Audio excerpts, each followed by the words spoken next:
21 जून 2015 को जब पूरी दुनिया अंतर्राष्ट्रीय योग दिवस मना रही होगी, उस वक्त दिल्ली में राजपथ पर क्या होने जा रहा है, इसे लेकर सभी चौकन्ना है, क्योंकि रहस्य बना हुआ है। कोई नहीं जानता कि उस दिन बाबा रामदेव वहां पर जब योग करेंगे तो वो कौन कौन सी क्रियाएं करेंगे। स्वामी रामदेव इस वक्त हमारे साथ मौजूद है, उनसे जानने की कोशिश करते हैं कि उस दिन का क्या कार्यक्रम रहने वाला है। ओम संगच्छध्वम संवदध्वम स्वमो मनांसि जानताम देवा भागम यथा पूर्वे संजानाना उपासते। तो देखिए, सबसे पहले इसमें होगा सीधे खड़े होकर के और गर्दन की एक्सरसाइज करेंगे सभी। ये गर्दन की एक्सरसाइज है जिसमें भागम यथा पूर्वे संजानाना उपासते। तो देखिए, सबसे पहले इसमें होगा सीधे खड़े होकर के और गर्दन की एक्सरसाइज करेंगे सभी। ये गर्दन की एक्सरसाइज है जिसमें गर्दन को आगे झुकाते हैं, पीछे झुकाते हैं, दाहिनी ओर झुकाते हैं, बाईं ओर झुकाते हैं और इसमें गर्दन की एक्सरसाइज होती है। फिर गर्दन को पूरा ऐसे गोल घुमा देते हैं। तो ये गर्दन की एक्सरसाइज। और गर्दन की एक्सरसाइज करने के बाद में फिर हाथों की एक्सरसाइज। हाथों की एक्सरसाइज में दाहिने हाथ को बाएं हाथ के कंधे पर ले जाते हैं और पीछे से घूम करके देखते हैं ऐसे। ये इंटरनेशनल लोगो है अंतर्राष्ट्रीय योग दिवस का। पूरी दुनिया में एक ही लोगो इस्तेमाल हो रहा है जो आप मेरे पीछे देख रहे हो। सामंजस्य एवं शांति के लिए योग, अंतर्राष्ट्रीय योग दिवस 21 जून। तो ये दो क्रियाएं, माने एक गर्दन के लिए, दूसरी ये कंधों के लिए और तीसरी जो है घुटनों के लिए। दोनों हाथ सामने करके ऐसे थोड़ा नीचे झुकिए और थोड़ी देर ऐसे रुक करके फिर वापस आ गए। ये घुटनों के लिए एक्सरसाइज है। इतना इजी योग रखा गया उस दिन। सूर्य नमस्कार आदि को इसलिए सम्मिलित नहीं किया गया है क्योंकि सूर्य नमस्कार क्योंकि बड़ा टिपिकल है, सब उसको नहीं कर सकते, लेकिन ये योग की क्रियाएं सब कर सकते हैं। फिर दोनों हाथ सिर के ऊपर रख करके इसको बोलते हैं ताड़ासन। श्वास अंदर भर के ये 5 आसन खड़े होकर के होंगे। फिर पहले 3 सूक्ष्म व्यायाम उसको बोलते हैं। ये योग की तैयारी थी। और फिर इसमें हाथों पर पूरे तन जाते हैं, एड़ियां पूरी ऊपर उठ जाती हैं, घुटने इसमें पूरे सीधे होते हैं। तो इसमें पैरों का, पेट का, पीठ का, हाथों का, पूरे शरीर का पूरा व्यायाम हो जाता है। ये पूरी स्ट्रेचिंग हो जाती है। तो ये एक क्रिया हुई, इसको बोलते हैं ताड़ासन। दूसरा है ये वृक्षासन। दाहिने पैर को उठाते हैं, बाएं पैर की जंघा से लगा देते हैं और दोनों हाथ प्रणाम की मुद्रा में सिर के ऊपर और पूरी बॉडी का बैलेंस बनाते हैं। ऊपर से नीचे तक पूरा शरीर सहज होता है। फिर यही अभ्यास दूसरे पैर से करते हैं और इससे पूरे शरीर की तंदुरुस्ती तो होती ही है, इससे हम एकाग्र भी होते हैं, हमारा कंसंट्रेशन बढ़ता है। तो ये तो अभ्यास। तीसरा अभ्यास, श्वास पहले अंदर भरते हैं, फिर बाहर छोड़ते हैं और फिर आगे झुक जाते हैं। आगे झुक करके माथा घुटनों से लगा देते हैं। ये योग में पाद हस्तासन कहा जाता है। फिर दोनों हाथ कमर के पीछे लगा देते हैं और श्वास अंदर भर के पीछे से झुकते हैं। इसको अर्ध चक्रासन कहते हैं। पूरा चक्रासन करना बड़ा कठिन होता है क्योंकि उसमें पूरा पीछे झुक करके और हाथ जमीन पर टिकाने पड़ते हैं। अब ये ऐसे कौन कर पाएगा, कठिन हो जाएगा सबके लिए। इसलिए इन चीजों को सम्मिलित नहीं किया गया उस दिन। अर्ध चक्रासन माने खाली इतना झुक पाएंगे सब। तो ये चौथी क्रिया है। पांचवी क्रिया, हाथ को ऐसे ऊपर उठाया और दूसरा हाथ नीचे ऐसे टखने के पास और ऊपर वाले हाथ को ऐसे देखते हैं। ऐसे दूसरी तरफ से भी ऊपर हाथ ऐसे आसमान की ओर और उसकी ओर ही दृष्टि और इस तरह से ये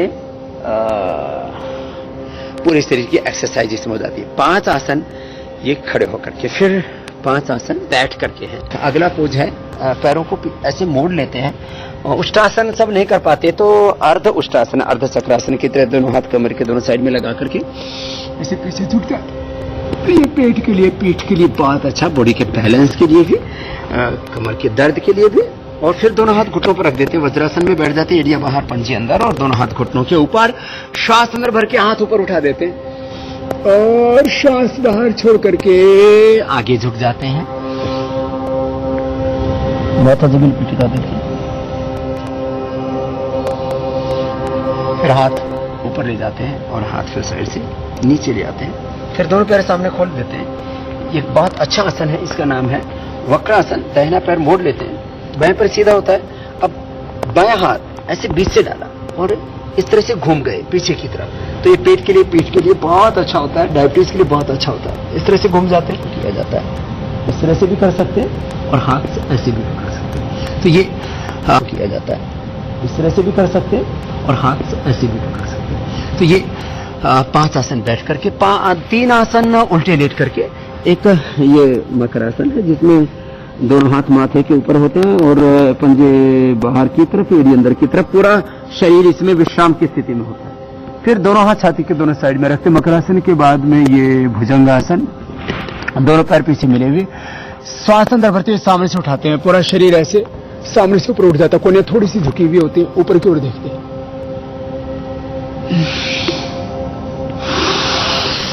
कमर के लिए बहुत ही अच्छी एक्सरसाइज है। बैक एक बहुत बड़ी समस्या है और उसके लिए इससे बेहतर कुछ भी नहीं हो सकता है।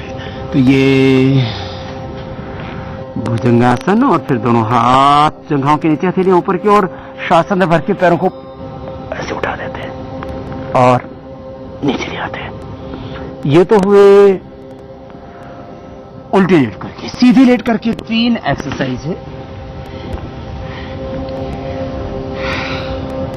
सबसे पहले एक एक्सरसाइज जिसका नाम है कंधरासन, ऐसे बीच से शरीर को उठा देते हैं। इसको सेतु बंधासन भी कहते हैं।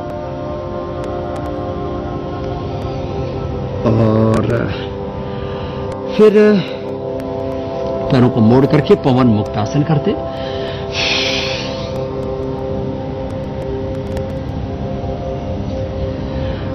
अंत में शवासन, दोनों हाथ जंघाओं से थोड़ी देर ऊपर, पैरों में थोड़ा फासला, आंखें बंद और साक्ष्य भाव से पूरे शरीर को देखते, दृष्टा भाव से एकदम रिलैक्स हो जाते हैं पूरी तरह से। ये है शवासन। अनिद्रा के लिए, स्ट्रेस के लिए, तनाव के लिए, थकान के लिए, श्रम के बाद विश्राम, ये क्रम रहता है योग में और इससे पूरी विश्रांति मिलती है। बाएं करवट लेते हुए फिर बैठ जाते, दोनों हाथों को दिखाते हैं, हाथों को रखते और ऐसे बैठ जाते हैं। तो खैर, ये तो हुई योग की वो क्रियाएं जिनको हम एक्सरसाइज पहले, फिर पोस्चर्स कहते हैं। फिर प्राणायाम में कपालभाति को सम्मिलित किया गया है।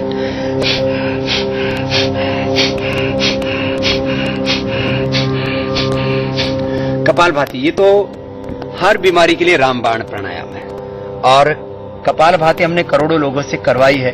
लोगों के कपाल, माथे भी शुद्ध हो गए, चमड़ी भी ठीक हो गई है और बीमारियां भी इससे मिटी हैं। तो ये कपालभाति ये तो धरती की संजीवनी है, रामबाण है। ये तो पूरे शरीर को सुरक्षा चक्र देता है सारे बीमारियों के कुचक्र से बचने के लिए। फिर अगला है अनुलोम विलोम, सारी नस नाड़ियों की शुद्धि के लिए। शरीर में 8 चक्र, 9 द्वार हैं, 72 करोड़ से ज्यादा नस नाड़ियां, उन सबको शुद्ध करने के लिए है अनुलोम विलोम। दाएं से लिया, दाएं से बाहर, फिर दाएं से लिया और बाएं से बाहर।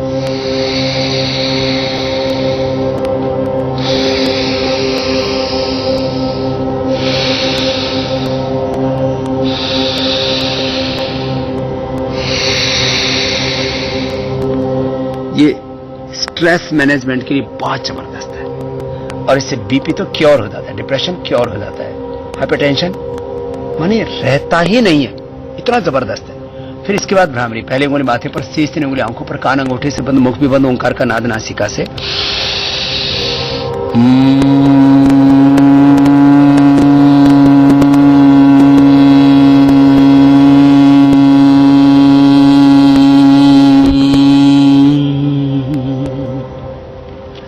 ऐसे 3 से 5 बार इसको जरूर करना चाहिए, भ्रामरी प्राणायाम होगा।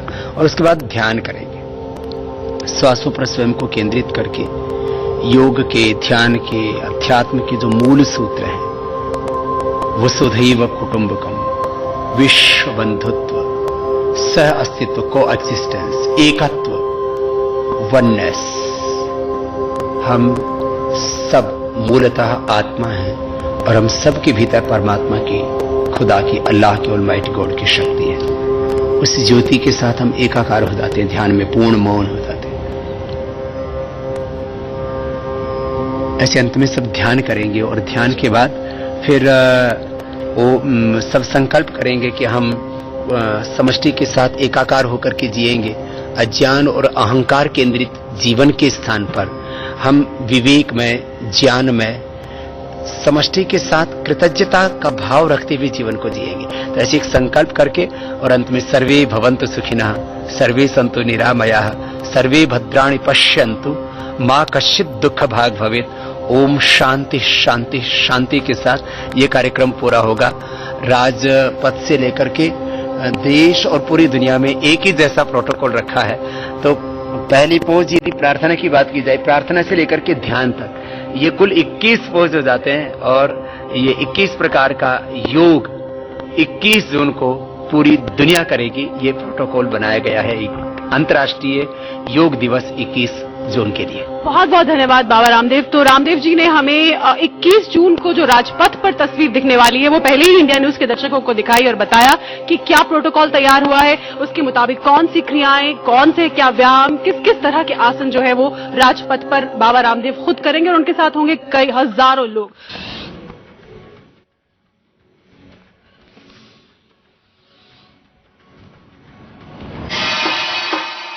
सूर्य नमस्कार इस वक्त विवाद के केंद्र में है, लेकिन जैसे कि स्वामी रामदेव बताते हैं और कहते हैं कि वो ये मानते हैं कि सूर्य नमस्कार का ध्येय सूर्य की उपासना नहीं है। ये एक संपूर्ण वर्कआउट है, एक संपूर्ण एक्सरसाइज है जो हर किसी को करनी चाहिए, चाहे वो खिलाड़ी हो, फिल्म स्टार हो, आम आदमी हो या नेता हो। हमारे साथ रामदेव जी मौजूद हैं, तो ये मौका जैसे कि मैं बार बार कह रही हूँ हम नहीं गंवाएंगे और उनसे कहेंगे कि हमें एक बार संपूर्ण वो सूर्य नमस्कार किस तरह से किया जाए वो करके दिखाएं।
मैंने चारों दिशाओं से इसलिए सूर्य नमस्कार करके दिखाया, पूर्व, पश्चिम, उत्तर, दक्षिण, किसी भी दिशा में मुंह करके आप सूर्य नमस्कार कर सकते हैं, क्योंकि इसका सूर्य की पूजा करने से, उपासना करने से कोई संबंध नहीं है।